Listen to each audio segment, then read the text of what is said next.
దేవుడి చంద. రామాపురం జమీందారు పిసినగొట్టు మాత్రమే కాక 10 మందితో కలిసి వచ్చే మనిషి కూడా కాడు. ఆయన భార్య అందుకు పూర్తిగా వ్యతిరేకం. ఆవిడకు భగవద్భక్తి కూడా జాస్తి. ఒకసారి ఊళ్ళో వాళ్ళు రామాలయాన్ని అభివృద్ధి చేయటానికి, శ్రీరామనవమి ఉత్సవాలు పెద్ద ఎత్తున జరపటానికి చందాలు పోగు చేయాలని నిర్ణయించుకున్నారు. అందుచేత ఆలయ ధర్మకర్తలు ముందుగా జమీందారు గారి ఇంటికి వెళ్ళారు. జమీందారు గారు చందా ఇస్తాడని వాళ్లకు నమ్మకం లేకపోయినా దేవుడి కార్యం గనుక జమీందారు గారి భార్య ఆయన చేత ఇప్పిస్తుందని వాళ్ళు ఆశపడ్డారు. వాళ్ళు చందా అడగగానే కుండ పగిలేసినట్టు ఇయ్యనని చెప్పకుండా, చందాకేం భాగ్యం, అందరి దగ్గర వసూలు చేసి చివరకు నా దగ్గరకు రండి అన్నాడు. తమరు ముందు ఇచ్చారంటే ఇక ఎవ్వరూ అడ్డు చెప్పరు, అందుకనే మొదట మీ వద్దకే వచ్చామన్నారు కార్యకర్తలు. జమీందారు ఇరుకున పడి, సరే నా చందా 1000 రూపాయలు రాసుకోండి, అయితే అది ఇప్పుడు ఇవ్వడం కుదరదు అని అన్నాడు. అలాగే బాబు, తమరి మాట చాలు, సాయంత్రం తమరొకసారి రచ్చబండ వద్దకు రావాలి. అక్కడ అందరినీ సమావేశపరిచి చందాల విషయాల్లో చర్చించాలనుకుంటున్నాం. తమరు 1000 రూపాయలు ఇచ్చినట్టు అందరి సమక్షంలో చెబుతాం, ఆ తర్వాత ఎవ్వరూ కాదనరు అన్నారు కార్యకర్తలు. జమీందారు సంతోషంగా ఒప్పుకున్నాడు.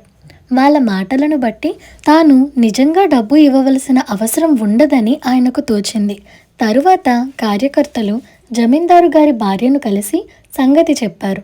తన భర్త మాటలవాడే కానీ చేతలవాడు కాడని ఆమెకు తెలుసు. అందుచేత ఆమె వాళ్లతో ఆ 1000 రూపాయలు నేను ఇస్తాను, మీరు మళ్ళీ ఆయనను అడగకండి అన్నది.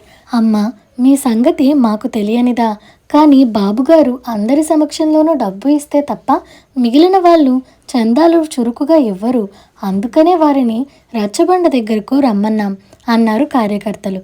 ఆమె కొంచెం ఆలోచించి, సరే సాయంత్రం రచ్చబండ వద్ద వారే స్వయంగా 1000 రూపాయలు మీకు ఇచ్చేటట్టుగా చూస్తాను, వెళ్ళిరండి అన్నదామె వారికొక పథకం చెప్పి. ఆ సాయంకాలం రచ్చబండ వద్ద జమీందారు గారి అధ్యక్షతన సమావేశం జరిగింది. జమీందారు గారు 1000 రూపాయల చందా ఇయ్యటానికి అంగీకరించినట్టు సభాముఖంగా కార్యకర్తలు ప్రకటించి జమీందారుతో ఈ కార్యక్రమం ప్రథమంగా తమ చందాతో ప్రారంభించండి అని అన్నారు.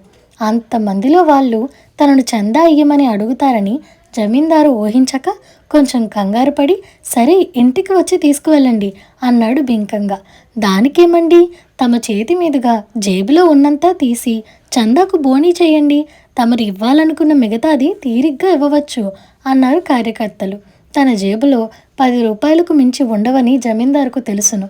ఆ 10 ఇచ్చి పేడ వదిలించుకుందామని ఆయన జేబులో చేపెట్టాడు. చేతికి ఏదో కాగితాల బొత్తి తగిలింది. ఆశ్చర్యపడుతూ అప్రయత్నంగా ఆయన వాటిని పైకి తీశాడు.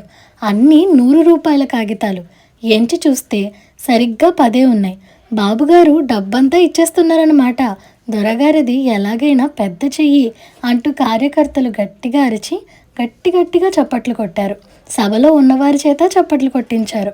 జమీందారు సంకట స్థితిలో పడి 1000 రూపాయలు వాళ్ళ చేతిలో పెట్టేశాడు. తరువాత చందాల వసూలు కార్యక్రమం ఉత్సాహంగా సాగింది. జమీందారు రచ్చబండ నుంచి తిన్నగా ఇంటికి పోయి తన భార్యను, నా జేబులోకి 10 100 రూపాయల కాగితాలు ఎలా వచ్చాయి, నువ్వు కానీ పెట్టలేదు కదా అని అడిగాడు. అరేరే, మీకు చెప్దామనుకుంటూనే మర్చిపోయాను చూసారా, ఇందాక రైతులు ధాన్యం తాలూకు డబ్బులు 1000 రూపాయలు తెస్తే వాటిని మీ జేబులోనే పెట్టాను. పని తొందరలో ఆ సంగతి మళ్ళీ జ్ఞాపకం రాలేదు, డబ్బు సరిగ్గా ఉన్నది కదా అని అడిగింది జమీందారు భార్య. ఇదండి ఇవాల్టి కథ. ఈ కథ మీకు ఎలా అనిపించిందో మాకు కామెంట్ సెక్షన్లో చెప్పండి. అలాగే మీకు ఈ వీడియో నచ్చినట్లయితే like, share, subscribe to Priya stories Telugu. Thank you for watching.